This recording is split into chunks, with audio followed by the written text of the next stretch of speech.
خوای گەورە شارەزای پەنهان و ئاشکرای ستەمکاران ئەیان بینی لە هەموو کەسێ سوورترن لەسەر ژیان ومانەوە هەر ژیانێک بێ چونکە وشەی حەیات لە ئاەتەکەیان نەکیرەیە یعنی هەر چۆنە ژیانێک بێ ئەوان بەس سوورن لەسەر ئەوەی کە بمێن ئەو مشریکانە کەسانی وایان تایە کە تەمەناکە تەمەنی 1000 ساڵ درێژ بێ ئەمە چۆن خۆی لە بەرغیرەتی مجاهدێکە ئەگرێت کە ئێوێ 10 کەس پێش خۆی لەناو ببات و دواترش ئەگەر بۆی کرا خۆیان پیا بتەقێنێت بەراوردی حاڵی ئەم دوو کەسە خاوەن دوو دیدە جیاوازە لەمانای ئەم ئاەتایە وەلەتەجیدەنەهم ئەحرەص الناس على حەیات ئەمە بەری ئەم بەریان هەموو سوورن لەسەر هەر جۆرە ژیانێک بێ ئەنجا لەو لاشەوە مانای فەرمودەکە بێنەرەوە بەرچاوی خۆت بۆ بەرەی شەهید خوازیەکە کە ئەفەرمێ غەیر الشەهید فإنه يتمنى أن يرجع فيقتل 10 مرات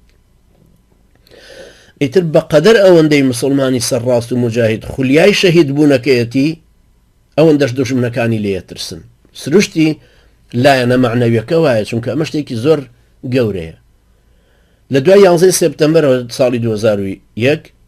لە زۆر وڵاتی ڕۆژاوانیان هێشت کەسی سیما مسلمان سواری فڕۆکە ببێ لە ترسە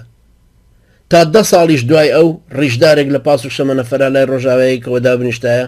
یەکسەر هەڵەساوە ڕۆژ لە ترسە یان تادا بەزی دڵە ڕاوچەی بوو دڵە لەرزەی بوو ئەلەرزی ئەود ئێستا پاسەکە ئەتەقێنێتەوە یان ئەم پاسە بۆ خێرا ناڕوو ئەم سایەخە بۆ وەستا ئەوەژە بینی کە چەند تەسیراتی گەورەی هەیە و ئێستاش لە فەڵەستینە تو ئەو حاڵەتە ئەبینی کابرای فەڵەستینی دەستی لە جیرفانی ئابێت جوندەکە بە کلاشیکۆف بە سیلاحی شێوەیە ئەترسێڵنەوە کە چەقۆیەکی پێبێ کەوا بوو ئەم خولیای شەهیدیە بۆ خۆی ئەو کلێنە گەورە پڕەکاتەوە کە چەند عەدەدمان کەمترە یا چۆنیەتێکەمان مەشق پێکراونین وەکو سەربازانی کوفر کاریگەری حەزی شەهیدی لە سەرکەوتنە زۆر گەورەیە يعني خواهي پروردگار كا أفرمي إن الله اشترى من المؤمنين أنفسهم وأموالهم بأن لهم الجنة أو ليه أنا كريتو يا باشا هر خوي عطاي فرمو خوي أم تمني دعوة